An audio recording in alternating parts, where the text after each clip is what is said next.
இவர் வந்ததினால் உடனடியாக நடந்தது சீமான் க்ளோஸ். அவர் ஒரு விளங்காத அரசியலை பேசிக்கொண்டு தெரிந்தார். அவருக்கு தமிழ் தேசியம் புரியாது, திராவிடமும் புரியாது. கேட்டேன், அதெல்லாம் கேட்டேன். ஒட்டுத்திணையில நானும் ஏறிக்கிறன்றதுக்கான பேச்சு தான் அது. அவருக்கு எங்க வாய்ப்பு கைத்தட்டல எப்படி பேசினா கிடைக்கும்ன்றது தெரிந்த ஒரு மனிதர். நீங்க சீமானை பேசினா கைத்தட்டல் கிடைக்கும்னாக்கா அதுக்கு ஏற்ற மாதிரி அங்க பேசிட்டு வருவாரு. அவர் வாய் வைக்காத இடம் ஒரு இடம் இருக்குதுன்னு சொல்லுங்க கட்சியில. நான் ஓப்பனாவே கேட்கறேன். என்ன நீ என்ன நினைச்சிட்டு இருக்கிறீங்க? நானும் பார்த்துட்டே இருக்கிறேன். இவர் யாரும் கேட்க முடியாது. இவர் பேசுறதெல்லாம் ஒரு தத்துவம், ஒரு பேசுவதெல்லாம் சித்தாந்தம். இங்க திராவிடம் தமிழ் தேசியம்னு ஒரு அரசியல் இங்க இல்லவே இல்லையா? எந்த நாட்டில் அரசியல் பண்ணிட்டு இருந்தீங்க நீங்க? காங்கிரஸ் பேர் இயக்கத்துல வந்தீங்க, எவ்வளவு காலம் இருந்துகிட்டு இருந்தீங்க? காங்கிரஸ்ல காமராஜருடைய மாணவன் அப்படின்னு நீங்க சொல்லிக்கிட்டு இருந்தீங்க. இருக்கும்போது ஒரு யோக்கியம் இல்லை உங்ககிட்ட. உடனே கலைஞர் கருணாநிதியோடு கலைஞரோடு நான் கந்தர்வ திருமணம் செய்து கொண்டிருந்தேன் சொன்ன யோக்கியம் தானே நீங்க?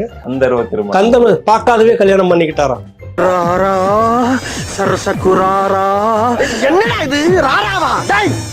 சொல்லிட்டு திமுக மேடையில போய் திமுக சேர்ந்தாரு. சொல்லு, நான் சொல்றேன் யோக்கியம். நீ என்ன அரசியல் நேர்மை இருக்கு உங்களுக்கு? இப்ப எடுத்துக்கிட்டேன்னா கமலுக்கு போய் கமலுக்கு தான் நாங்க எல்லா அட்வைஸும் சொல்லி அந்த ஆளு நாசமாக்கி குட்டையில் தள்ளிட்டு வந்துட்டீங்கல்ல, முடிஞ்சு போச்சு இல்ல? சீமான் மட்டும்தான் வீழ்வானா விஜய் வந்தாருனாக்கா? எப்படி க்ளோஸ்ன்னு சொல்லு. உனக்கு என்ன நோக்கம்னா எல்லா மேடையிலும் நம்ம கூப்பிட்டு பேச வைக்கிறானுங்க, எல்லாம் நம்ம கிட்ட கேட்கறானுங்க. இந்த கட்சிக்கார பிள்ளைங்க எல்லாமே அறிவாளியா இருக்கிறாங்க, நம்ம கிட்ட போக முடியலன்னு பொறாம. ஆமா, வாசல்ல நிக்க வச்சே கவுண்டர் கொடுத்து அனுப்பிச்சிடறாங்க இந்த தம்பிங்க எல்லாம். தம்பிங்களே அப்படி இருக்க உள்ள இருக்கிற 2-3 பெருசுங்களா என்ன பண்ணுன்ற ஒரு அச்சம் உனக்கு. இவங்க நம்மளை சேர்க்கவே மாட்டேங்கிறாங்க. பொறாமையில பேசிட்டு இருக்கிறீங்க. நீ என்ன விமர்சனம் வைக்கிறீங்க? நீங்க சீமான தனிப்பட்ட முறையில் திட்டீங்களா? திட்டிட்டு போங்க. உங்களுக்கு வெறுப்பு இருக்குதா? திட்டிட்டு போங்க. சீட்டு கொடுக்க மாட்டேங்கிறாங்க, இடம் கொடுக்க மாட்டேங்கிறாங்க, நம்மளை பேச விட மாட்டேங்கிறாங்க. அங்க இருக்கிற தம்பிங்கிட்ட போனாக்கா முகத்திலே நேரா தடவி அனுப்பிச்சிடுறாங்க.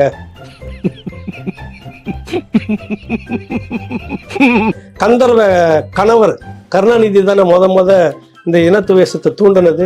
பேசுவீங்களா நீங்க? பல கருப்பையா அவர்கள் பேசுவாரா? தமிழர்களை திராவிடர்னு சொல்றது என்ன தப்புன்னு கேக்குறாரு. ஏன்டா உன்னை பல கருப்பையான்னு சொல்றதுக்கு பத்தி கோவிந்தசாமி சொன்னா ஒத்துக்கிறியா? ஏதாவது தலையில இருக்கிறவங்க யாராவது பேசுவாங்களா உனக்கு? திராவிடம் ஒண்ணு தமிழ் ஒண்ணு எப்படி பேச முடியும்? எனக்கு என் பேர் இருக்கும்போது நீ ஏன் இன்னொரு பேரை கொண்டு எனக்கு நுழைக்கிற? என் பேராவே இருந்துட்டு போட்டுமே.